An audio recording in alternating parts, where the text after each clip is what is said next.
হে আমার রব, আমি আপনার দুয়ারে ভারাক্রান্ত হৃদয়ে হাত তুলেছি।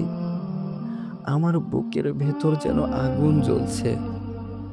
আমি জানি না কিভাবে এই জ্বালা নিভাবো।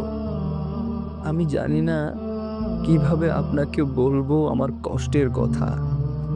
হে দয়াময়, এই পাপের বোঝা আমাকে কেবল নিচের দিকে টেনে নিয়ে যাচ্ছে। আমি হাঁটতে পারি না, আমার শ্বাস আটকে আসছে। আমার অন্তর এমন একটি অন্ধকারে ডুবে গেছে যেখানে আলো পৌঁছায় না। আপনি তো সব দেখছেন হে মালিক। আমার চোখের প্রতিটি অশ্রু, আমার বুকের প্রতিটি চাপা আর্তনাদ, সবই তো আপনার জানা। হে প্রভু, আমি জানি আমি বারবার ফিরে এসেছি, বারবার প্রতিজ্ঞা ভেঙেছি, আপনার আদেশকে অবজ্ঞা করেছি। অথচ অথচ আপনি আমাকে প্রতিটি বার সুযোগ দিয়েছেন। কিন্তু আমি আমি সেই সুযোগগুলোকেও অপচয় করেছি। আমি কিভাবে ক্ষমা চাইবো? আমার তো মুখ নেই হে রব। হে মালিকুল মুলক, আমার ভেতরটা জ্বলে যাচ্ছে। এই দুনিয়ার লোভ, ফিতনা আমাকে এমন একটি গভীর খাদে ফেলেছে যেখান থেকে আমি আর উঠতে পারছি না। আমার নফস আমার শত্রু হয়ে দাঁড়িয়েছে।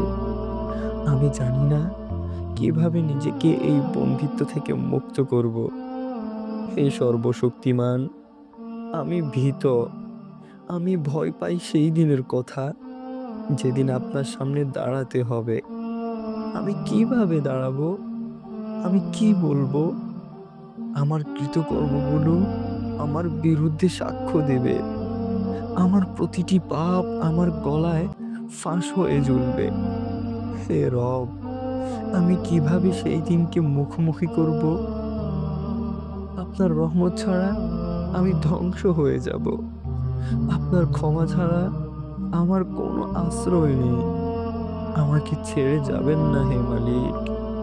আমাকে এই অন্ধকার থেকে মুক্ত করুন। আমাকে এমন বানান যে আমি আবারও আপনার প্রিয় হয়ে উঠতে পারি। হে রব, আমি কাঁদতে চাই, কিন্তু আমার চোখ শুকিয়ে গেছে। আমার কান্নাও যেন আজ গুনাহের ভারে আটকে গেছে। আপনি আমার হৃদয় নরম করুন। আমাকে কাঁদার সুযোগ দিন। আমাকে এমন বানান যে এই কান্নার প্রতিটি ফোঁটা আপনার সন্তুষ্টি অর্জনের কারণ হয়ে দাঁড়ায়। হে প্রভু, আমি আপনার কাছে ফিরে আসতে চাই। আমাকে ফিরিয়ে নিন।